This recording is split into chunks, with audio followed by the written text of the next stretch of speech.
Welcome to today's Tech Tip video, where we are providing a quick overview of search bar commands in Microsoft Teams.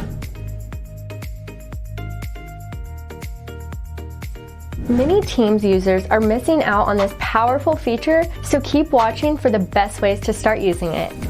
To access search bar commands, simply click in the Teams search bar at the top of the window and type the /. A list of commands will appear, powerful shortcuts to various functions.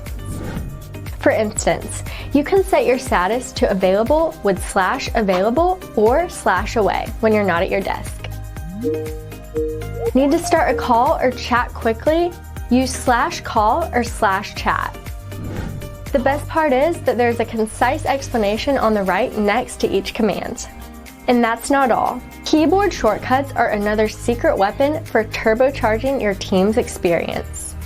For example, Ctrl+E jumps to the search bar, Ctrl+= zooms in, Ctrl+- zooms out, and Ctrl+N opens up a new chat. And this is just the tip of the iceberg. If you're looking to maximize your productivity in Microsoft Teams, remember to explore search bar commands and embrace keyboard shortcuts. Your efficiency will thank you. Thank you for tuning in to today's Tech Tip. For more updates and productivity tips, stay connected with us. If you have any questions, don't hesitate to reach out. We'll see you on the next one.